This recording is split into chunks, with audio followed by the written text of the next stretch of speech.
Sir, this section is not for people like you. Step back, now. The words cracked through the cabin like a slap. Not whispered, not subtle. Captain Tracy Coleman stood rigid near the first-class divider, arm outstretched like she was directing traffic, not talking to a human being. She didn't blink, didn't flinch, just flicked her fingers toward the rear cabin like she was brushing lint off a uniform.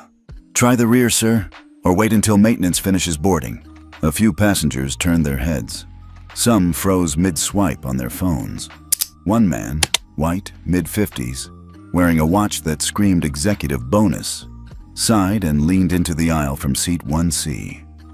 "Let's not hold up departure," he muttered. "Some of us have meetings that matter." Nathaniel Bishop stood there in silence, jacket zipped halfway, hands calm at his sides. He glanced at the seat behind the man's briefcase, 2A, his assigned seat, and said nothing. "Show credentials," Tracy snapped, "or step aside." A younger flight attendant hovered behind her, holding a tablet, unsure whether to intervene or vanish.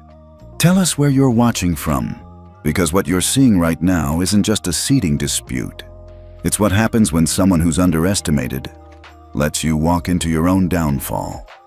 Nathaniel reached into his coat and calmly pulled out a folded boarding stub. He offered it, but Tracy didn't even reach for it.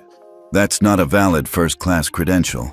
This flight's reserved for authorized personnel." "And I am authorized," Nathaniel replied evenly. "No, sir," she said, now louder for the cabin to hear. "You're not." Someone in 3D murmured, "What the hell is going on?" Captain Coleman turned toward the rear of the cabin. "Security, we've got a seat violation in 2A. Passenger refusing to comply." Still, Nathaniel didn't raise his voice. Instead, he turned slightly toward the window, tapped the edge of his smart ring twice, quick and clean. Signal transmitted. Back at Stratus Logic HQ in Arlington, Virginia, Ava Kinley's screen lit up. "Clause 11.4 initiated. Ethics suppression suspected. Do you confirm, Mr. Bishop?" Nathaniel didn't respond aloud. He didn't need to. The ring had already relayed his answer. Just 90 seconds had passed since Tracy Coleman's first words. The cabin, once buzzing with polite chatter, had grown still, uncomfortably still. Nathaniel remained standing, looking directly at her. "May I sit while this is sorted?" "You may wait in the rear, not here. My seat is 2A, and your name's not on the first-class manifest." "Then maybe your manifest is wrong." Security is on its way. A few seats back, a man with glasses slowly angled his phone toward the aisle. He was recording. So was someone else. A quiet teenager across the aisle whispered to his mom. "He hasn't done anything. They're just..." "Shh." Daniel J., seated in 3C, knew a story when he saw one. He wasn't just a passenger. He was a defense tech blogger with 500,000 followers. And he recognized Nathaniel Bishop the second he stepped on board. But Nathaniel had entered like a technician, not a CEO. No security detail, no badge, no fuss. It was intentional. Back in the aisle, Captain Coleman motioned for the technician with the tablet. "Flag this seat unauthorized. Reset manifest." "But ma'am, he..." "Now." The tech hesitated, tapped, and within seconds, seat 2A was marked vacant. The cabin screen above row 1 flickered to reflect the change. Nathaniel watched the screen, then looked down at the man in 1C, whose briefcase now covered half his seat. "You'll want to move that," Nathaniel said quietly. "Excuse me?" "I said, move your bag. That's my seat." The man chuckled. "I doubt it." Nathaniel didn't argue. He simply moved the bag aside, placed it gently on the floor, and sat down. Gasps rippled. Captain Coleman's face flushed. "You are not cleared to be here. I'm escalating this." "You already did," Nathaniel said. "And you're still escalating in the wrong direction." Stratus HQ. Real-time feed. Active. Ava Kinley leaned forward. Blue Seal Ethics Protocol fully engaged. Data stream incoming. Voice, footage, seat logs, manifest overwrite logs. AI flags match prior complaints tied to Tracy Coleman. Multiple. She picked up her line to FAA compliance office. We're registering breach of ethics under live flight conditions. Termination clause in contract is now pending. On board, Nathaniel remained silent. He didn't need to speak. Not yet. He'd given them 5 minutes to do the right thing. They were already out of time. The younger flight attendant nervously approached again. Sir, you were just logged as unauthorized. I need to ask you to deplane. You're about to learn how authorization actually works, he replied. And what happens when it's abused? Captain Coleman turned toward the front of the cabin. First Officer Spencer, initiate seat removal protocol. Let's keep this aircraft on schedule. Moments later, Spencer stormed down the aisle, puffed up with authority. Sir, step out of the seat, now, or I'll call security. You already did. You don't understand. No, Nathaniel cut in calmly. You don't. Then, as casually as checking a message, Nathaniel tapped his ring a third time. Protocol escalation authorized. FAA contract pending suspension. In real time, FAA systems received the notice from Stratus Logic Systems. Effective immediately, all technical validation services provided by Stratus Logic to FAA and affiliated charter carriers are suspended pending ethics compliance review. A soft alert beeped on the cabin's front screen. Breaking. FAA contract suspended mid-flight over ethics violation. Developing. Daniel J's live tweet had just crossed 87K views. Back in seat 3C, he whispered, "He's not just a CEO. He's the one who built the system, and now he's testing it. Captain, you need to see this." First Officer Mark Spencer leaned out of the cockpit, holding a tablet that was no longer just showing flight maps and crew assignments. On the screen, blinking in sharp white text over a dark blue interface, was a message. Notice. Contract suspension executed Stratus Logic. Systems has terminated FAA validation services for this flight, and its operator effective immediately. Awaiting ethics remediation confirmation. Captain Tracy Coleman stared at it like she didn't understand English. This can't be real. Mark looked shaken. He was always cocky in the cockpit, always the guy who joked too loud and walked like turbulence couldn't touch him. But now, his voice lowered. He filed it. From the cabin. From his seat. Filed what? Tracy hissed. The ethics clause. It's real, and it's been sent to FAA command. For a moment, the two of them stood there, staring at the glowing screen like it might blink and take it all back. It didn't. Back in seat 2A, Nathaniel Bishop remained calm, still in the same posture, still watching, still silent. But things around him were no longer quiet. Passengers were whispering now, clearly, not pretending anymore. Did you see the alert? That was FAA. Wait, he's Stratus? Like, Stratus? One woman near the back pulled up a website and gasped. Oh my God, he is. He owns the company that certifies these flights. The businessman from seat 1C, the one who'd moved his briefcase back over Nathaniel's spot just 10 minutes earlier, was now shrinking into himself. He was scrolling his phone, fast, panicked. He had Googled Nathaniel Bishop, and he wasn't liking what he found. Meanwhile, back at Stratus HQ, Ava Kinley didn't blink as another message hit her screen. FAA acknowledgement received. Deputy Director has requested live access to Blue Seal data stream. She activated the link. 2 clicks later, every camera on board the aircraft, from the boarding gate to the cabin to the cockpit, was now under federal ethics monitoring. The charter operator's legal office had already been CC'd, so had the Department of Transportation. Ava spoke softly into her mic. Mr. Bishop, full external visibility is live. FAA is monitoring the feed. You're clear to proceed. Captain Coleman walked back toward Nathaniel, posture stiff. She stopped 2 feet from his seat, the same seat she'd tried to take from him a few minutes earlier. Sir, she said, voice tight, we are resolving this with the FAA. But you should know, creating false disruptions is grounds for being permanently blacklisted from government-certified flights. Nathaniel slowly raised his head.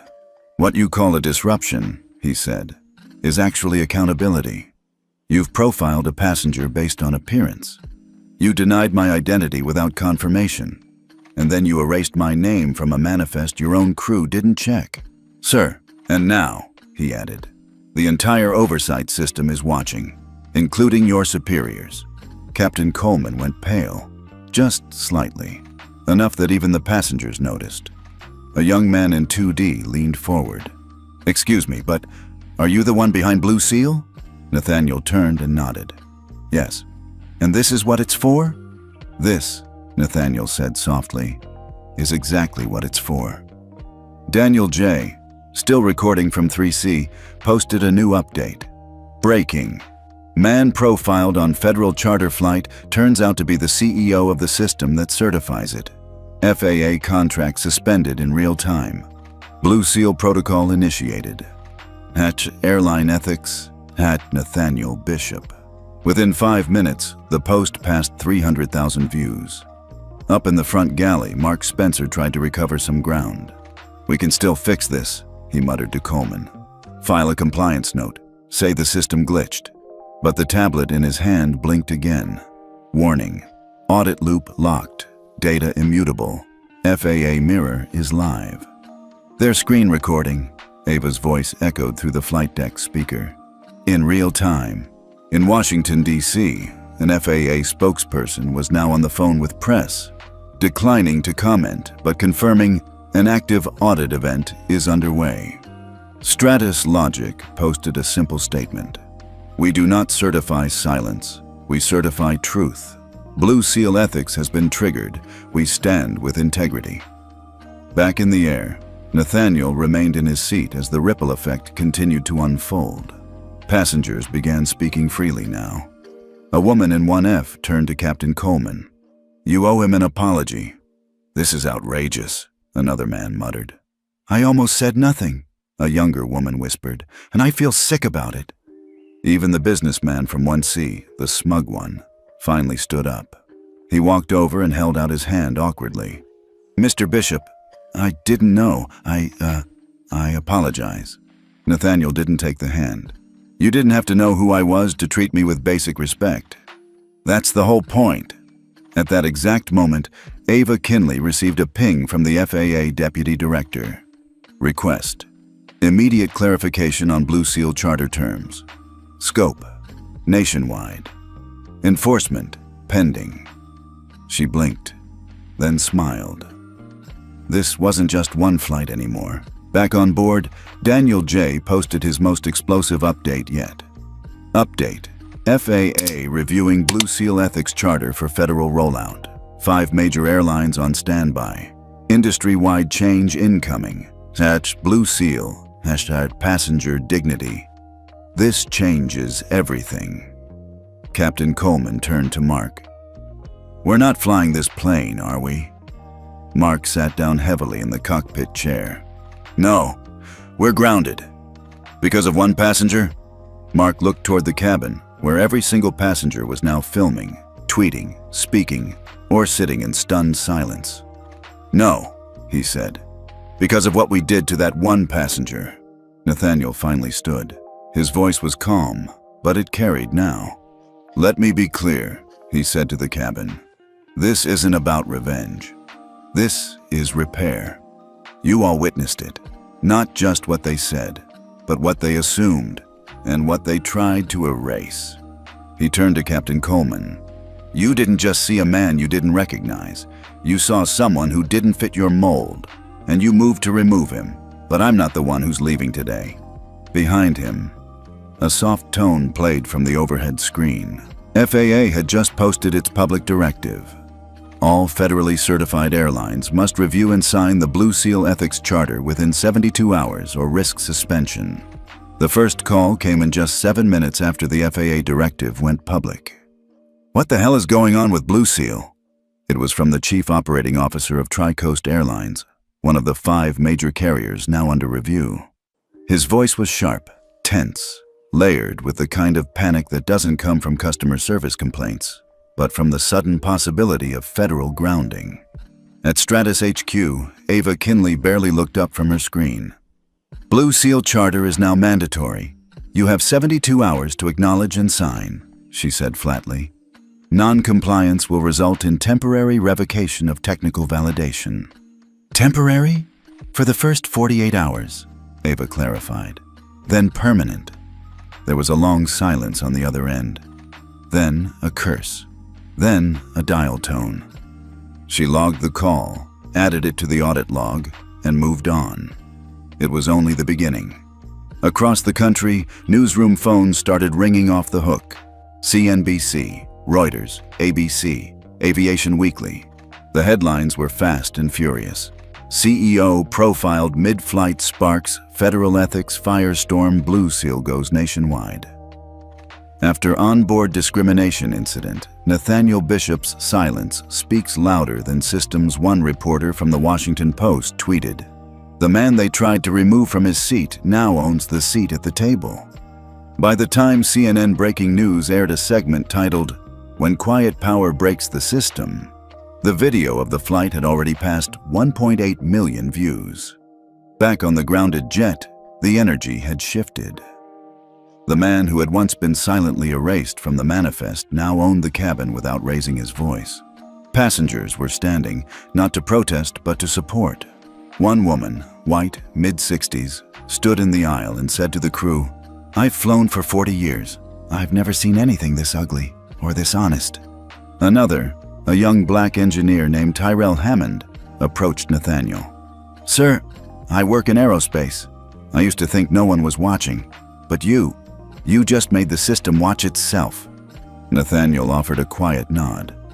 That was enough. Inside the cockpit, Mark Spencer was pacing. "We're screwed, Tracy.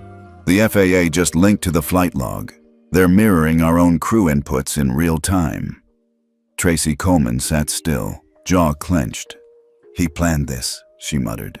"He baited us." Mark shook his head. "No, he tested us.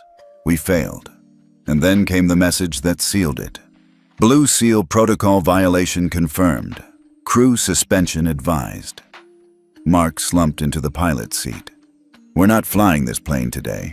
Hell, we may never fly again." Meanwhile, back at Stratus HQ, the pressure mounted. Requests were pouring in from Airlines. North Continental. "Can we negotiate terms?" Emirasphere. "Do we have to share our crew history?" Sky Nova. "Our legal team wants to review Clause 6.2 on race-based profiling logs." Ava's reply to all three? "Blue Seal isn't optional. It's not just a protocol. It's the new altitude for ethics in DC."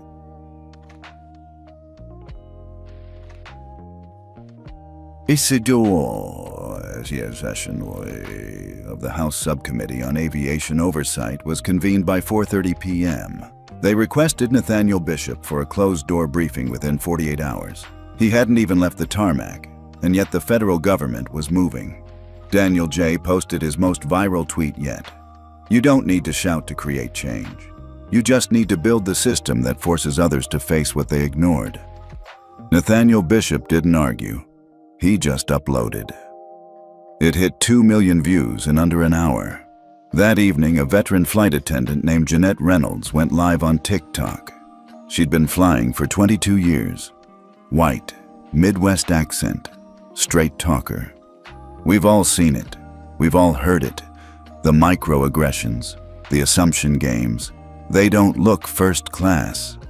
Did they really pay for that seat? And yeah, I've said nothing too many times, but not today. Today I saw a man take all that ugliness and burn it down with one button. FAA ain't leading this change. He is.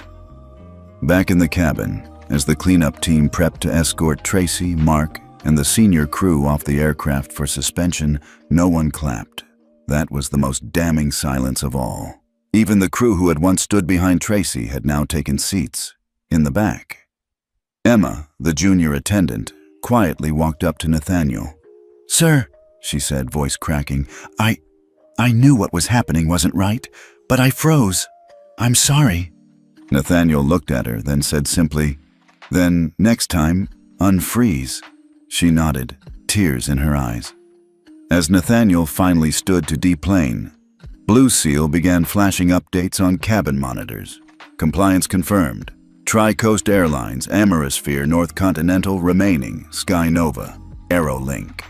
Ava's voice pinged his earpiece. 3 down, 2 to go. FAA just published the full charter publicly. It's trending globally. You ready for DC? Nathaniel stepped down from the aircraft stairs. Phone still off. He looked at the rising sun. Nodded once. Let's bring it home. By midnight, 5 of the 6 largest carriers in the U.S. had signed the Blue Seal Ethics Charter. FAA released a statement acknowledging that Stratus Logic Systems would now serve as official ethics oversight partner in future airline certification reviews. The man they tried to remove for not looking the part was now the one rewriting the part. The hearing room was colder than expected, not because of the marble walls or the industrial strength AC. It was colder because everyone inside knew something heavy was about to surface. The kind of truth that didn't just change policy, but exposed how far the rot had spread. Nathaniel Bishop sat at the center table. No attorney by his side, no entourage. Just him, in a tailored navy suit with a Blue Seal pin gleaming quietly on his lapel. Behind him, the seal of the United States House Subcommittee on Aviation Oversight loomed large. In front of him, a dozen congressional members reviewed a packet labeled Confidential, Ethics Manipulation and Suppressed Complaints, Charter Carriers 2023-2025. The room buzzed with media presence, advisors, and silent witnesses. But the one seat everyone kept glancing at was empty.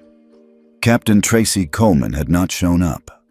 Congresswoman Evelyn Harris, chair of the subcommittee, leaned forward. Mr. Bishop, for the record, can you confirm that you are the founder of Stratus Logic Systems and the architect behind the Blue Seal Ethics Charter? Yes, ma'am, Nathaniel said calmly. And is it true that you boarded Flight 419 as a standard first-class passenger without disclosing your identity to test the ethics compliance of the crew? It is. And in the course of that flight, you were denied access to your seat, profiled based on appearance, and marked unauthorized in the system without verification? Nathaniel nodded once. That's correct. There was a pause, the kind that hangs between words when the weight is still sinking in. What happened next, Mr. Bishop? Nathaniel let the silence settle before answering. I let the system speak for me. In the back of the room, a woman in a gray blazer gripped her notebook tighter. Her name was Elaine Carter. She wasn't a politician. She was passenger 3D on the flight, the one who had watched, said nothing. And now, she'd been subpoenaed to testify. Her stomach twisted, not because she'd lied, but because she'd stayed silent when silence was the lie. Congresswoman Harris looked down at the next page in the file. According to Blue Seal records, the flight crew on 4119 has a collective total of 18 prior complaints of racial bias, with at least 6 of them suppressed or marked as resolved without action. She raised her eyes to the room. Mr. Bishop, how were those complaints hidden? Nathaniel glanced briefly at his watch, not to check the time, but to collect his answer. A pattern, he said, of manipulation. He gestured toward the monitors lining the chamber walls. One of them flickered to life. A slide showed manual overwrites of crew behavior reports, altered timestamps on complaint submissions, emails flagged as non-priority routed to internal junk filters, passenger accounts marked as unreliable without cause. They didn't need to erase complaints, Nathaniel said. They just needed to bury them deep enough that no one would go looking. At that, Congressman Reed, a former pilot himself, spoke up.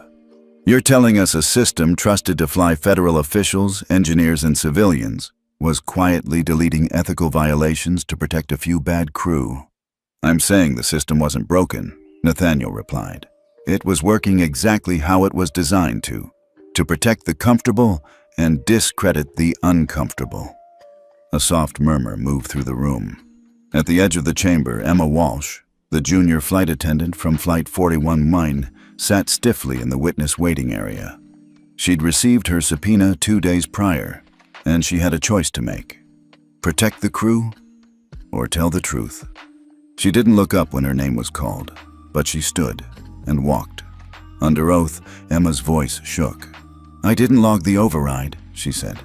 "But I saw it happen. Mark, First Officer Spencer, told the technician to flag Mr. Bishop as unauthorized before he was even scanned. Captain Coleman never checked his ID. She just assumed." Congresswoman Harris frowned. "And did you report what you witnessed?" Emma hesitated. "No, I was afraid. I was new, and I didn't want to be next." From the gallery, Elaine Carter closed her eyes. She remembered that moment on the plane, how she'd watched Emma freeze, how she'd told her own husband, "He hasn't done anything," then looked away as the crew doubled down. Now, she couldn't look away anymore. Elaine took the stand. Her voice was steady, even if her chest wasn't. "I was seated across the aisle," she began. "I watched the crew strip that man's dignity like it was standard operating procedure. I didn't speak. I should have. Because silence lets people like Tracy Coleman stay in power." There were no cheers, just the stillness that comes when someone tells the truth without flinching. As she stepped down, Nathaniel offered a slight nod. Not of praise, but of recognition. Later in the hearing, an FAA ethics investigator took the microphone. He confirmed that Blue Seal's full system had now been approved for rollout across all federally certified flights. Within 60 days, all airlines operating under FAA charter must integrate Blue Seal Live monitoring and ethics transparency. Failure to do so will result in progressive suspension of operations. The final moment of the session came when Chairwoman Harris addressed Nathaniel directly. "Mr. Bishop, one last question." He looked up. "Why didn't you stop the flight before it started? You had the power. You could have identified yourself, ended it quickly." Nathaniel took a long breath, then said, "Because this wasn't just about me. It was about who they were when they thought no one was watching. Now the world is." Outside the hearing chamber, reporters lined up 5 deep. Cameras rolling, headlines updating in real time. Blue Seal confirmed as federal standard. Suppressed complaints finally see daylight. Nathaniel Bishop called the quiet architect of reform. At Stratus HQ, Ava Kinley stood by the screen, watching the stream wrap up. "He didn't testify to punish anyone," she whispered. "He testified to reset the altitude of this entire industry." And back in Arlington, alone in his office, Nathaniel removed his lapel pin and placed it carefully beside a photo of his younger self in uniform, standing on an airfield in Ramstein, 1985. He looked older now, wiser. But one thing hadn't changed. He still flew by principle. 3 days after the hearing, Nathaniel stood alone in his office. Rain tapped against the tall windows of Stratus HQ, but his focus was locked on the screen in front of him. His inbox had over 900 unread messages, supporters, whistleblowers, media, even international regulators asking for Blue Seal integration. But that wasn't what made him pause. It was the subject line of an email flagged by Ava herself. RE 2018 incident, Flight 7623, Henderson. And the name of the sender chilled him to his core, Isaiah Henderson.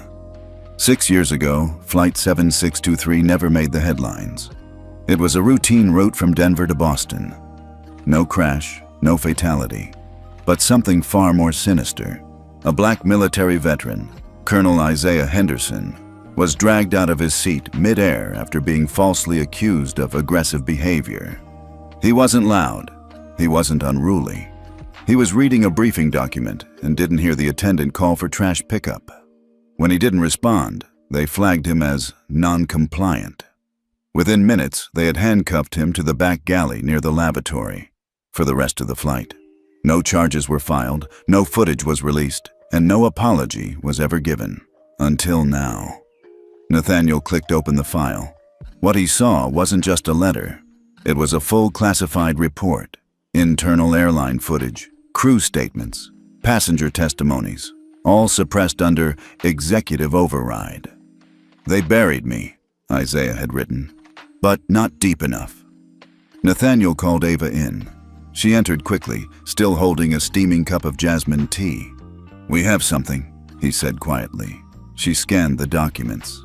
Wait, this is the same airline that just signed Blue Seal. Nathaniel nodded. They knew about this, and they pretended it never happened. Ava's hands clenched. What do you want to do? I want this in the light. Every last frame. 2 hours later, the footage from Flight 7623 went live on Blue Seal's official transparency portal. Within minutes, Isaiah Henderson was trending on every major platform. The video was devastating. It showed a calm, composed black man, dressed in military uniform, being humiliated, restrained, and ignored. Passengers tried to speak up. They were silenced. The captain never even looked him in the eye. One voice, however, was loud, from 2018 and now again in 2025.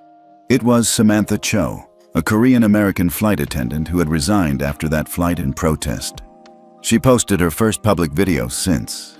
I told HR, I told the union, I told everyone. They said, this isn't a pattern, it's an isolated incident. They lied. Now you see what I saw, and they're still flying. The Department of Justice called within 6 hours. Not to warn, not to threaten, but to ask for access. A federal ethics inquiry was launched, retroactive to 2016. The Blue Seal Protocol would now become the standard reference point for case reopenings and historical ethics audits. Back at Stratus HQ, Nathaniel stared at the wall-sized map showing every airline currently under Blue Seal monitoring. 5 of them were flashing yellow. Ava stood beside him. The ones blinking, they're hiding something. You can feel it. Nathaniel nodded. Then let's make hiding impossible. That night, Nathaniel went home and pulled out a long-forgotten envelope from the back of his personal safe. It was from his father, Air Force Colonel Gregory Bishop, written in 1989, months before he died of cancer. The letter was short, but it burned. One day, son, they'll try to take your seat. Don't fight for the chair, fight for the table. Nathaniel sat in the dark for a long while, not broken, just remembering. The next morning, Ava burst into his office. It's Isaiah, she said breathlessly. What about him? He's coming to DC and he wants to testify. Nathaniel blinked. They silenced him for 6 years. Now they'll have to hear every word. Within 24 hours, the FAA scheduled an emergency ethics tribunal, not just to address Flight 7623, but to audit every case involving executive overrides since 2015. And leading the panel, Chairwoman Harris. Meanwhile, passengers who had been on Flight 7623 started stepping forward. A young lawyer who quit aviation law after that flight. A school teacher who wrote a complaint and was never contacted. A retired white pilot who said he was ashamed to wear the same wings. Each voice added fuel. Not to anger, but to the fire of reckoning. And yet, even in the middle of that storm, Nathaniel remained calm. He held a single press conference, just once, and all he said was this: "This isn't justice. This is gravity. What you push down will always rise." The tribunal chamber was packed, not just with government officials and airline executives, but with people who had never been allowed inside the rooms where systems were built to erase them. Journalists lined the walls. Veterans sat front row.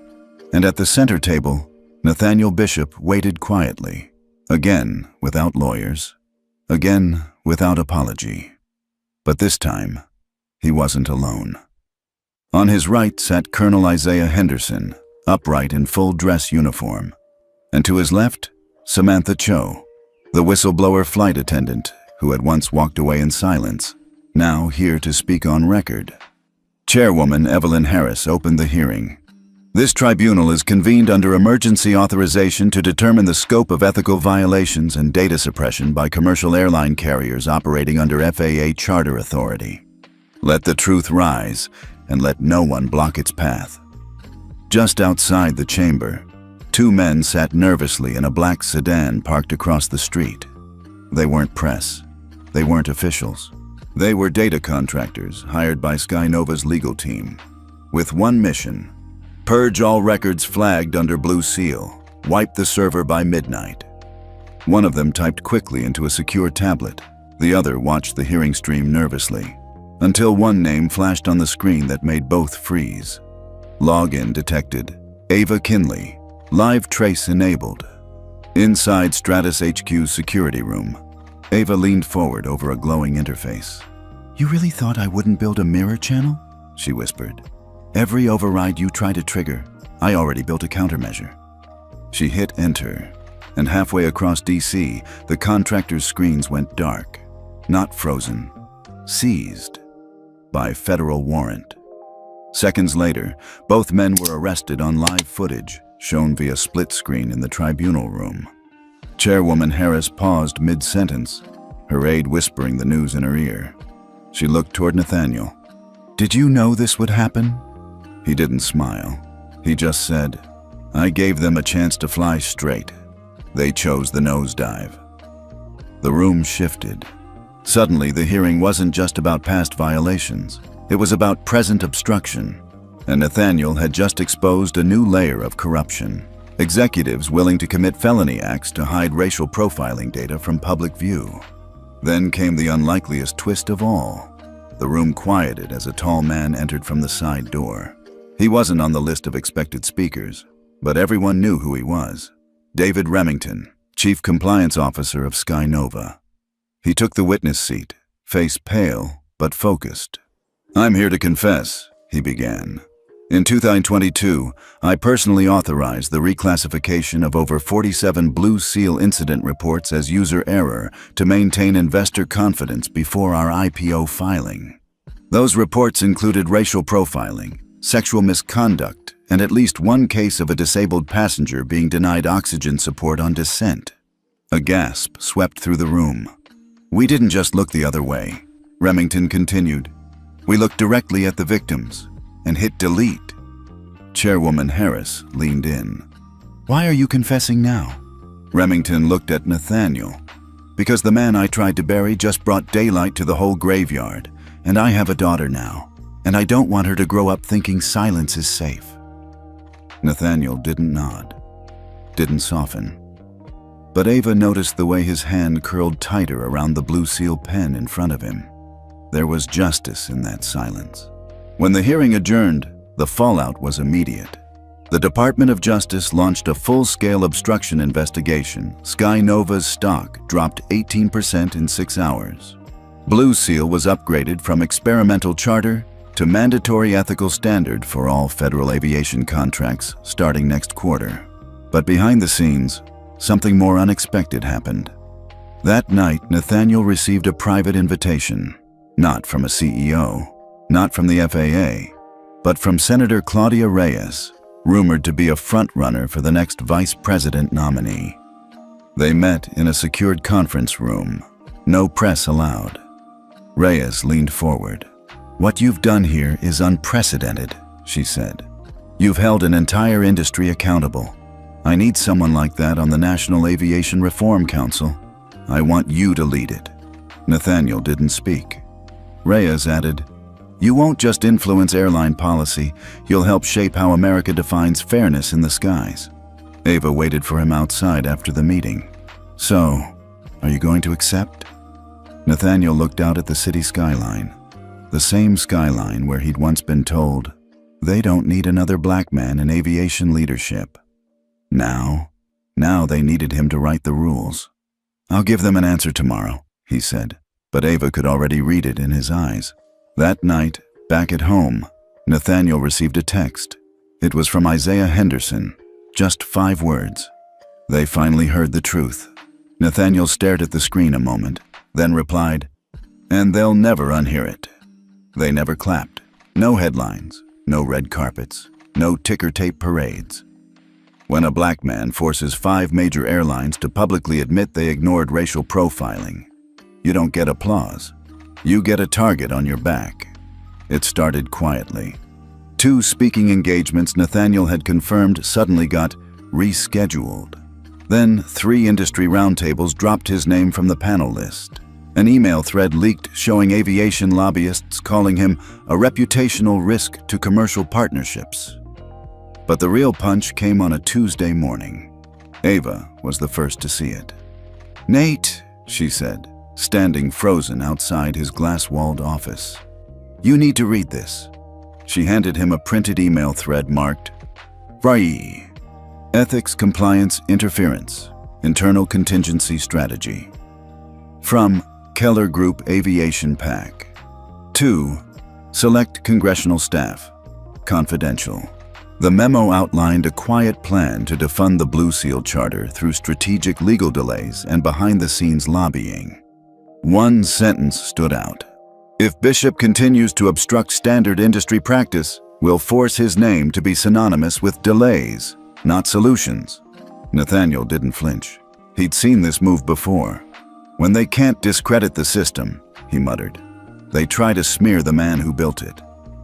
That afternoon, he called a closed-door meeting with Ava and his core legal team. He spoke plainly. "They're going to make this political," he said. "They're going to spin Blue Seal as overreach. Say it's anti-business, anti-freedom, anti-choice." "So, what's our move?" Ava asked. "We don't play defense," Nathaniel said. "We go deeper." The team pulled out case files. One by one, they cross-referenced every airline still dragging their feet on compliance. Within 36 hours, Ava found something strange. "This can't be real," she whispered, staring at a series of contracts. "What is it?" Nathaniel asked.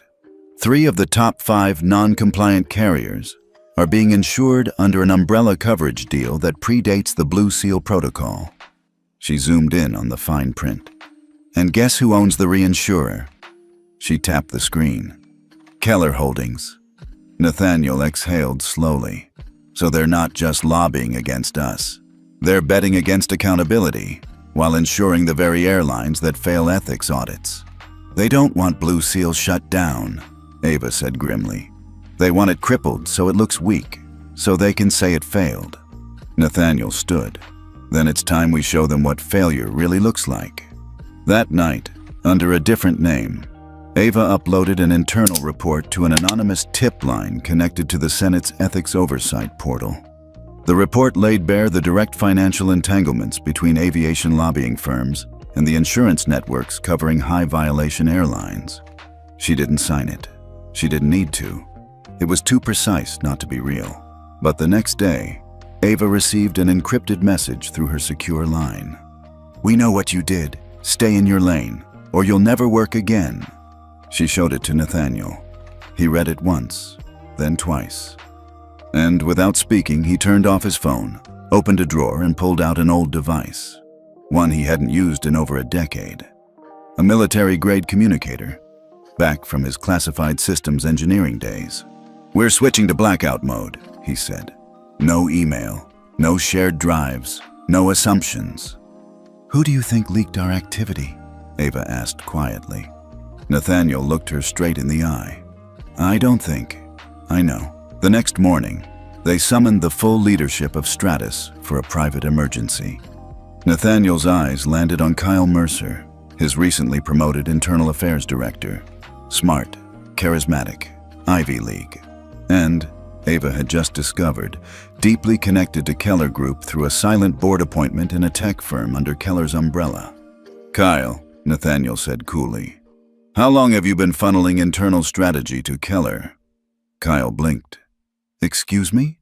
Nathaniel stepped forward, calm but unflinching. "We found the back door you built. You didn't just leak our compliance models, you copied passenger-level metadata from 3 flagged airlines and sold the trend forecasting to Keller's investment branch." Kyle swallowed hard. I thought it was just theoretical analysis. No names, no actions, just risk matrices." Ava cut in. "You sold our fire extinguisher to the arsonist, Kyle." The room went silent. Nathaniel gave him a choice. "Resign quietly and surrender access, or I expose everything you touched and drag your career across every ethics hearing in Washington." Kyle resigned within the hour, but the breach left its mark. Nathaniel stood in front of the panoramic window of his office that night. The skyline looked the same, but he knew better now. Power doesn't attack you with noise. It attacks you with silence, with favors pulled, deals blocked, access denied. They're afraid, Ava said behind him. You're rewriting rules they were never meant to follow. Then we write louder, Nathaniel said. And just as they were locking up for the night, another message arrived. Not encrypted, not anonymous. This time, from Senator Claudia Reyes. The White House wants to talk. They've seen what's happening, and they're ready to make Blue Seal federal law. Nathaniel didn't react. He looked at Ava. You still in this with me? You have to ask, she said. He walked to the desk, sat down, and drafted a new memo. It was short, clear, and targeted. Beginning next week, all Blue Seal compliant carriers will be prioritized for federal travel contracts, security partnerships, and global aviation cooperation frameworks. All others will be listed as limited integrity risk. He hit send. And just like that, the war for the skies wasn't just political anymore. It was economic. It was personal. It was system-wide. It happened at 8:14 a.m. on a rainy Thursday. The financial wires lit up with a single headline. Airlines Air files for bankruptcy. Ethics compliance failure, cited by federal agencies. By noon, 17 of their domestic routes were grounded. By sundown, 2 international code-share partners suspended all cooperation. And just like that, Blue Seal had claimed its first giant. Nathaniel didn't gloat. He didn't send a press release or hold a briefing. Instead, he sat in his office in silence, watching the collapse unfold in real time. That wasn't our goal, Ava said, entering with 2 coffees, but it was always going to happen. He nodded slowly. They didn't fall because of us. They fell because of who they refused to become. Within hours, passengers began sharing their experiences on Airlines flights, ones that never made it into official reports. A black doctor forced to move because an attendant felt uncomfortable. An elderly veteran left unattended during turbulence because his row was downgraded mid-flight. A disabled child denied pre-boarding because his wheelchair didn't qualify as priority mobility. It was a flood, and no amount of spin from Airlines' PR team could hold back the tide. By 3 p.m., a man named Richard Alvarez walked into the Federal Ethics Oversight Office unannounced. He was a former Airlines operations executive, clean record, no scandal, until now. His voice trembled as he spoke to the agents. I've held this in for 10 years, he said, but after today, I can't anymore. There's something we buried in 2015, something Blue Seal doesn't know yet. That night, Nathaniel received a confidential call from Chairwoman Harris. You need to see this, she said. She shared the classified deposition. Alvarez testified that Airlines Air had knowingly destroyed over 1,200 incident records between 2014 and 2019, many involving racial discrimination, sexual harassment, and even multiple cases of undocumented deportation during flights without due process. They had a code name, Alvarez had said. Project Drift, as in, make it disappear. Nathaniel stood, stunned. That's criminal obstruction, Ava whispered, reading over his shoulder. It's more than that, Nathaniel muttered. It's institutional erasure. The fallout was seismic. Within 24 hours, the DOJ launched a formal criminal probe into Airlines' executive board. 2 Airlines board members were arrested at JFK. The Whistleblower Protection Act was expanded by emergency vote to cover aviation-specific ethics violations. And then came something no one expected. At 8:46 p.m., Nathaniel's personal line rang. Only 2 people had the number.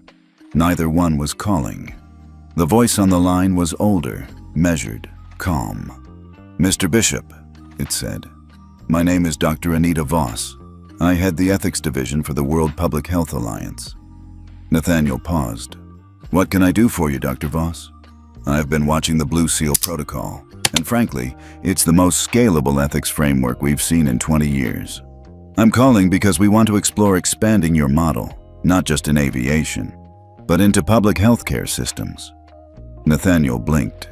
You're asking me to reform hospitals now? Dr. Voss chuckled. I'm asking you to bring accountability where people can't escape. Planes force closeness. Hospitals force vulnerability. We need an index that protects patients the way you've protected passengers. That night, Ava found Nathaniel in the executive lounge, alone. She sat beside him without speaking for a moment. So, healthcare now? She said finally. That's the offer, Nathaniel replied. Are we ready for that? No, but maybe that's the point. Meanwhile, outside the walls of Stratus, chaos brewed. 4 major airlines launched a Coalition for Transportation Freedom, denouncing Blue Seal as a government overreach and a biased data trap. They lobbied hard. TV ads, think tanks, even celebrity endorsements. But the public, they weren't buying it. Because Blue Seal wasn't just a system anymore, it was a standard of dignity. Online, a video went viral. It showed an elderly black woman stepping onto a plane. For the first time in her life, a flight attendant looked her in the eye and said, "Ma'am, thank you for being here. You matter. And this flight follows Blue Seal." The woman teared up. "I've waited 74 years to hear that," she said softly. Nathaniel watched the clip with Ava. Neither said a word. But when it ended, he looked at her and asked, "Do you think they're ready for us to move beyond just first class?" Ava smiled. "Nate, I think the whole damn sky is finally listening." Nathaniel hadn't seen him in 23 years. Not since he'd walked out of that Pentagon briefing room and slammed the door on a classified military AI ethics project that had nearly erased the lives of 3 villages in Yemen. But there he was, standing at the back of the Blue Seal Civic Oversight Summit in Chicago. Same posture, same voice. Only this time, he wasn't giving orders. He was watching Nathaniel on stage, where the applause was real. Nathaniel felt the chill immediately. He finished his speech, a clear, confident unveiling of the next stage of the Blue Seal Charter, a civilian-led ethics oversight board, with power to audit and suspend federal contracts of any airline or transportation company failing human dignity metrics. The room erupted in applause, but his eyes never left the man at the back. Later that night at the hotel lounge, he appeared beside Nathaniel without warning. "Still know how to give a room goosebumps," he said. Nathaniel didn't flinch. "Still wearing secrets like suits, Alan?" Alan Monroe, former deputy director of the Office of Military Integration. And the man who once told Nathaniel, "They'll never give power to a black engineer who builds systems instead of missiles." Now, Alan leaned closer. "I'm here because your little Blue Seal thing, it's about to crash into something bigger than you. And I'm offering you a seat before that happens." Nathaniel sipped his drink. "You don't make offers. You make threats sound polite." Alan smirked. "Fine, here's the unvarnished version. If you don't quietly walk back this civilian oversight plan, we'll tank it. You'll be discredited by morning. Congress will claim bias. Airlines will sue. And your funding pipeline will be rerouted into something we control. And by the way," he added, "the Department of Defense is watching. They don't like civilian boards sniffing around federal contracts." Nathaniel leaned forward. "You think I forgot how you operate? You think because you put on a suit and show up civil, you're not the same man who scrubbed names from drone logs and called it non-human asset loss? You couldn't break me at 29, Alan. You won't break me at 52. Alan chuckled. "Then let's see how well you hold up when the system hits back. Harder than ever." He stood, dropped a card on the table, and walked away. Nathaniel didn't touch it. The next morning, things got strange fast. An op-ed dropped in a major paper calling Blue Seal's civilian board a woke surveillance tool designed to punish corporations. By noon, a lawsuit was filed by a right-wing coalition claiming the Blue Seal Charter violated free market liberties. And at 3:17 p.m., Ava burst into his office holding a red envelope. "This was hand-delivered," she said. "No name, just this." Inside was a glossy photo. Nathaniel, 10 years ago, at a private funeral, holding hands with a woman no one knew. On the back, a handwritten note. "Your past is still fair game." Ava stared at it. They're not just coming after Blue Seal. They're coming after you. Nathaniel walked out to the terrace, his mind racing. He wasn't just being threatened. They were trying to fracture him from the inside out, reopen grief, weaponize memory, shatter trust. But something strange happened. Instead of breaking, he felt clear. "They've run out of arguments," he said aloud. "So they're using shadows." That night, he made a call to someone he hadn't spoken to in 15 years, Dr. Lenora Moss, the woman in the photo. She picked up after the first ring. "Took you long enough," she said, her voice dry but warm. "They dragged you into this," he said quietly. "No, Nate. You walked into it the second you said dignity belongs in systems. You think Alan didn't have a drawer full of files waiting for the day you got big? But you know what he doesn't have? The power of people who've seen how systems treat them and who now believe they can change it." Nathaniel exhaled. "I'm about to go through hell." "So go through it," Lenora replied. "But don't come out the other side quiet." The next morning, Nathaniel entered the press conference alone. No prepared statement, no teleprompter, just truth. "They've called Blue Seal a weapon," he said. "But I say this, it's only a weapon if you're afraid of accountability. They say a civilian board is dangerous. I say it's only dangerous if your power depends on silence. And if trying to make systems fairer means they dig into my past, then let them dig. Because everything I've lived through made me the man who built this system, and I'm not done building." The room stood in stunned silence. Then someone in the back, an older woman with salt and pepper hair, stood and began to clap. Soon, the entire room joined, not for show, but for courage. And for the first time in weeks, Nathaniel smiled. Not for the cameras, for himself. What would you have done if someone tried to use your past to silence your mission? Tell us where you're watching from, and if you've ever had to stand your ground when it wasn't easy. This is Telltales, where quiet power always speaks loudest. The headlines came fast. Whistleblower retracts testimony. Says Blue Seal data was misrepresented. Ava Kinley under review for conflict of interest. Anonymous source claims Nathaniel Bishop manipulated metrics for public support. It was a full-on offensive, and it worked for a moment. Within 48 hours, 3 senators called for a freeze on Blue Seal's expansion. Corporate backers started to pull ad revenue from supporting media. And the morning news cycle was led with a carefully chosen phrase. Is Blue Seal more about revenge than reform? Nathaniel sat in silence, watching the broadcast. He didn't blink, but Ava could tell something was different in his eyes. "You knew they'd come?" she said softly. He nodded. "I just didn't think one of our own would hand them the sword." It came from Darren West, Blue Seal's former chief systems architect, and Nathaniel's most trusted technical ally. He had testified in favor of Blue Seal before the ethics committee, had dined in Nathaniel's home, had once said, "If you fall, I fall with you." Now, Darren was on a live interview saying the opposite. "I respect Nathaniel," Darren said to the camera, "but the system's gotten too political. It's not about fairness anymore, it's about control. And I won't be part of a framework that punishes based on optics." Ava slammed her laptop shut. "They got to him." Nathaniel didn't respond right away. He just looked out the window at the dusk skyline. Maybe they offered him something. Or maybe he always needed the room to love him. Either way, I can't chase that betrayal. I've got bigger skies to protect. The next blow came from the Office of Contracting Integrity. An internal audit claimed Blue Seal's ethics scoring model lacked sufficient external validation and suspended all future federal integration until further notice. It was a tactical chokehold. No new airlines could join the system. Existing partners were left in limbo. And in private circles, CEOs started whispering what they'd never dared before.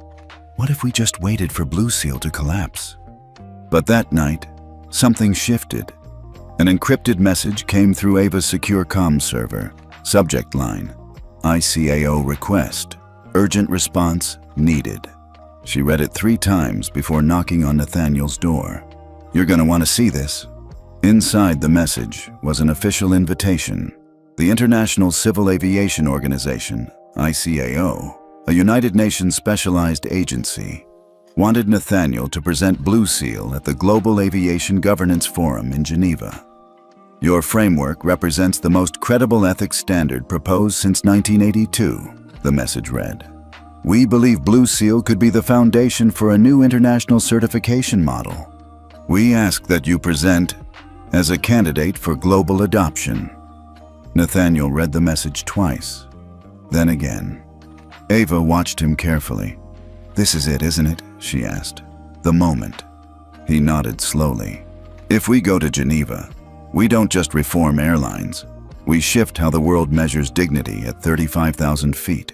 3 days later, Nathaniel landed in Switzerland, and despite the pressure, despite the firestorm back home, he walked into the Geneva Assembly Hall unshaken.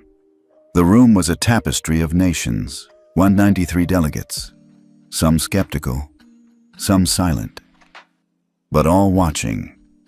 He stepped to the podium. "I'm not here to sell software," he began. "I'm here because I was once told people like you don't belong in first class, not even in the cockpit of systems. Well, I didn't listen, and neither should you. Blue Seal is not a punishment model. It is a mirror. It shows us who we are at our worst, so we can choose to be better. It doesn't care about your rank, your accent, your seat number. It only cares if you treated someone like they were human." Then he paused and added, "And if that's controversial, maybe the controversy is the mirror, not the method." The room was still. Then, slowly, applause. Not thunderous, but sincere. By day's end, 42 countries had signed a resolution in support of further Blue Seal review. Within a week, 15 international carriers requested pilot integration, and Nathaniel was asked to join the Global Aviation Reform Board as a civilian advisor, the first American and the first black civilian ever offered the seat. Back in the US, the narrative began to crack. The whistleblower who had recanted came forward again, this time under oath, and admitted they'd been pressured by outside legal threats from a private firm with ties to Airlines' dissolved board. The lawsuit quietly dropped. Senators who had attacked Blue Seal, now facing donor exposure inquiries. And Darren West? He sent a letter to the press, a retraction, a confession. "I was manipulated, and I let fear write my words." In D.C., Chairwoman Harris called Nathaniel personally. "You walked through the fire and brought something back," she said. "Not revenge, not headlines, a new flight path." Later that night, Ava found Nathaniel in the hangar overlooking the Potomac. He stood beside the very plane he'd been denied entry to nearly a year ago. "You think they'll ever stop trying to shut it down?" she asked. Nathaniel smiled softly. "I don't care. Because they can't shut down what's already flying free." It didn't start with a press release, or a televised apology, or some flashy headline declaring victory. It started quietly, with a notice. A 4-line bulletin from the Federal Aviation Administration. "Effective immediately, Blue Seal Ethics Charter shall be recognized as a primary framework for aviation conduct certification. All U.S.-based airlines seeking federal approval must implement the Passenger Fairness Index within 12 months. Non-compliant carriers will face license review and operational audit. This decision is non-negotiable." When Ava read it aloud in the office, no one said anything. Not for a full 30 seconds.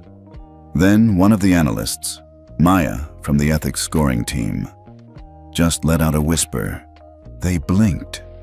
Nathaniel didn't smile. He just nodded once. No more hiding behind policy loopholes. If they want to fly, they fly fair. That same afternoon, a ripple moved through the aviation world. ICAO sent an internal circular to 193 nations. recommending that the Passenger Fairness Index be adopted as a baseline standard for all international carriers seeking safety and ethics certification.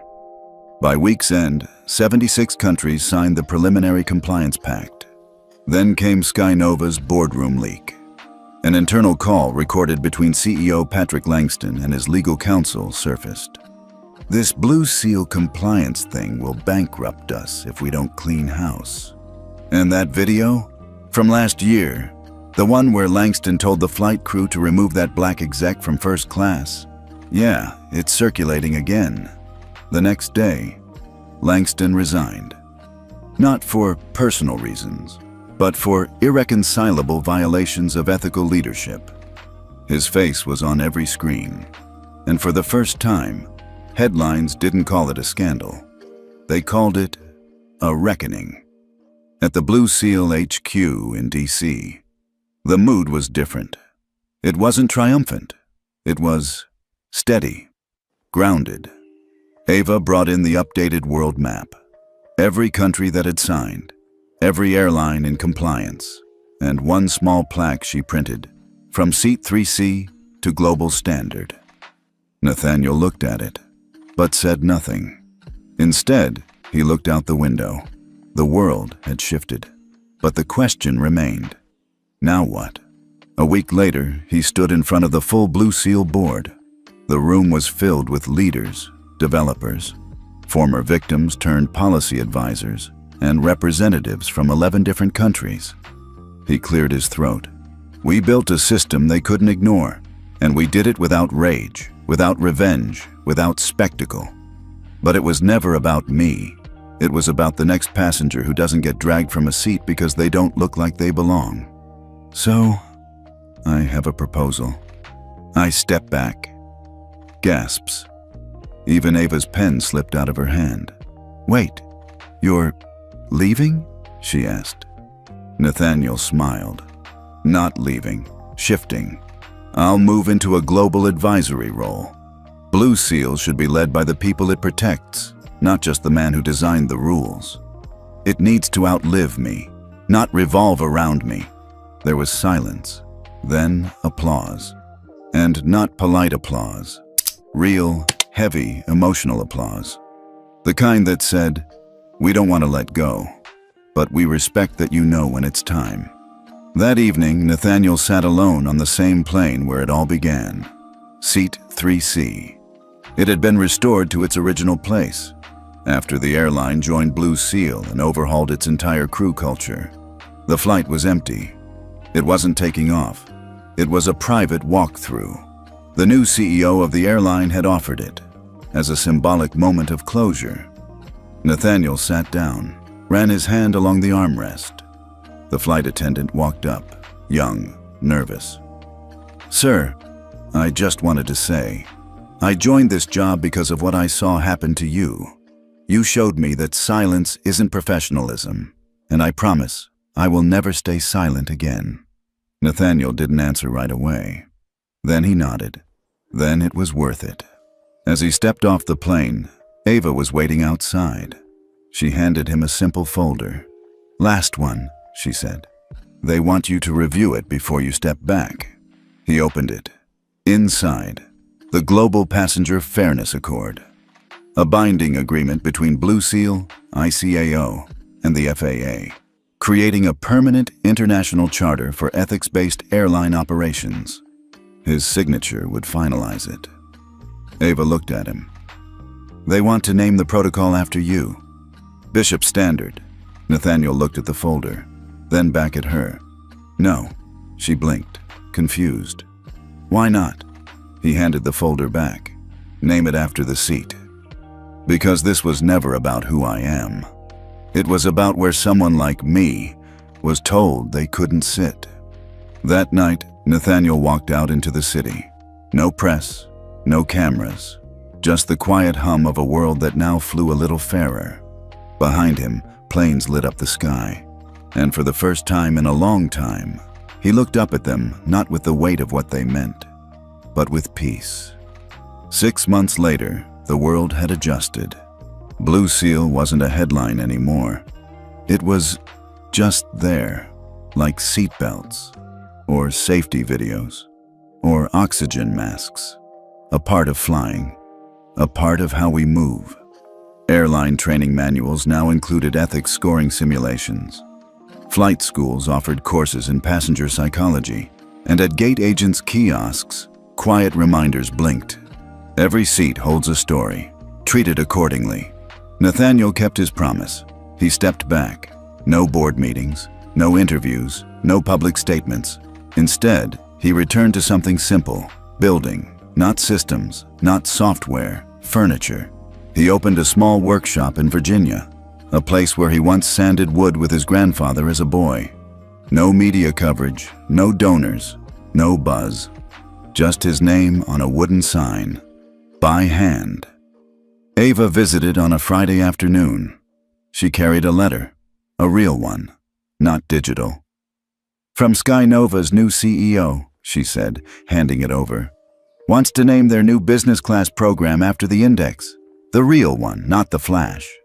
Nathaniel raised an eyebrow. "What's it called?" She grinned. "Seat 3C. They sat in silence for a bit. Birds outside, sunlight catching the wood grain. Then Ava spoke again. "You ever miss it?"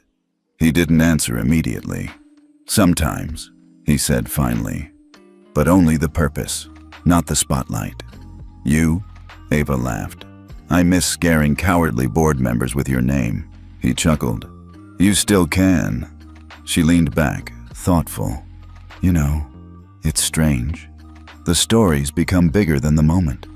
People don't even remember the airline that denied you the seat, but they remember why it mattered." Nathaniel nodded. "That's how you know the work is real."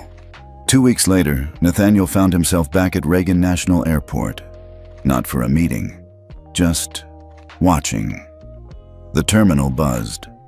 Families, business travelers, students in backpacks.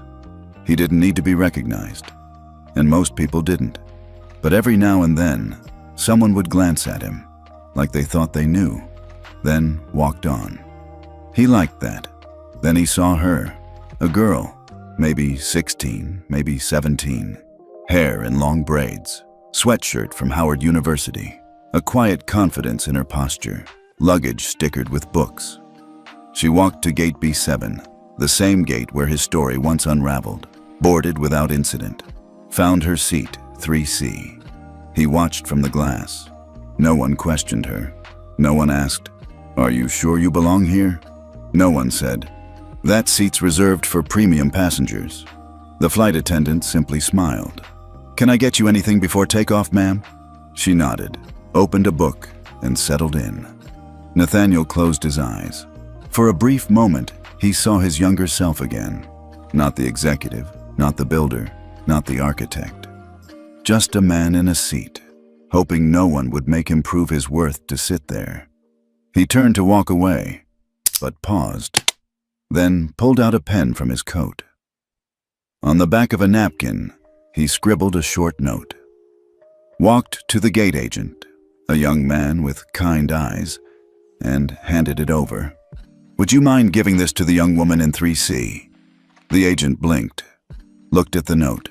No signature, just one line. "Don't let anyone make you earn what you already deserve." Nathaniel left the airport before the plane took off. He didn't stay for the reactions, didn't check if the girl read the note. Didn't need to, because the point wasn't the applause. It was the silence, the new normal, the absence of resistance. He stepped outside. The late afternoon light washed over the tarmac. Planes ascended, descended, carried lives, stories, quiet victories. And somewhere up in that sky, someone sat in 3C, unafraid, unbothered, unmoved by doubt, because the seat no longer whispered, "Prove yourself." Now it simply said, "Welcome." Have you ever had to sit somewhere you were told you didn't belong? What would you say now to the younger version of you, waiting to be seen? Tell us where you're watching from, and what your seat means to you. This is Telltales, where justice doesn't shout. It sits down and stays.